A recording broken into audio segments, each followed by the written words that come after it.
आप इंतजार करें सल्वी खातून, मैं मलहून खातून को जाके बताती हूँ।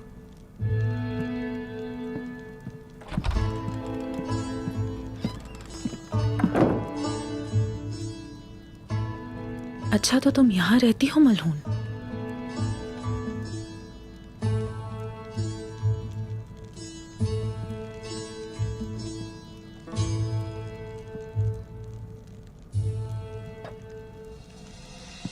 सिर्फ एक बच्चे की माँ नहीं, तुम तो पूरी रियासत की माँ हो। तुम्हारा मकसद हमेशा बुलंद रहा है।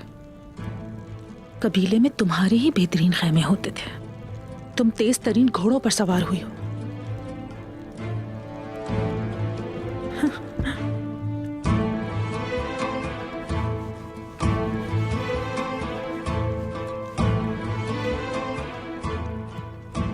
लेकिन वक्त अब मेरे हाथ में है। तुम्हें अब मेरे साए में जीना पड़ेगा। तुम देखोगी कि सरदार की बेटी कौन है मलहून। सल्वी, उस्मान ने अब तक जो कुछ भी किया है उसकी वजह से ये सरजमीन खतरनाक हो गई है। आप फिक्र ना करें, मेरे खिलाफ जो भी खड़ा हुआ वो जरूर मारा जाएगा। उस्मान के कबीले का अच्छी तरह मुशाहिदा करना, कौन किसके करीब है, और सबसे अहम बात, असल दुश्मन कौन है, तुम्हें ये मालूम करना है। हमारा ये जानना जरूरी है कि उनकी क्या क्या कमजोरियां हैं। मलहून इतनी मगरूर खातून है कि उसे नहीं लगता कि उससे कोई नफरत करता है, लेकिन मैं उससे बहुत नफरत करती हूँ और उसे इस बात का बिल्कुल भी अंदाजा नहीं है। होशियार रहना, अपने जाती मसाइल को अपने मकसद से तवज्जो ना हटाने देना। हमारे मकसद के लिए तुम्हें वहां जाना होगा। कबीले को देखो और मुझे मालूमात दो। आप बिल्कुल भी फिक्र मत करें, अब मलहून की जिंदगी हमेशा मेरे खंजर पर होगी।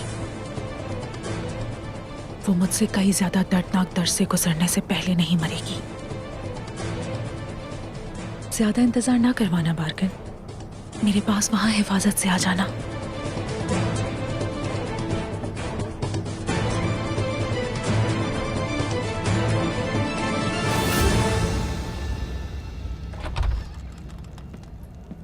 सेल्वी मेरी बहन। मलहून मेरी बहन, खुश आमदेद। आपका शुक्रिया मेरी बहन। ये आपके शायाने शान नहीं है, लेकिन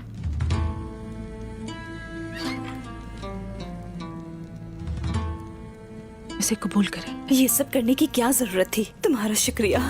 अच्छा ये बताओ, आप लोगों का यहाँ कैसे आना हुआ? मैं आपको एक अच्छी खबर सुनाना चाहती हूँ। उमर साहब यहाँ आ रहे हैं। वो यहाँ तुलुए आफ्ताब तक पहुँच जाएंगे और फिर मेरे बाबा एवाज भी यहाँ जरूर पहुँच जाएंगे। हम साथ रहेंगे बहन। सच कह रही हो ना सेल्वी? तो अब मेरे बाबा कहाँ हैं? वो अपने रास्ते पर है, फिक्र ना करें आप। शुक्र खुदा का। खुश आमदेद, खुशी हुई तुम्हें देखकर।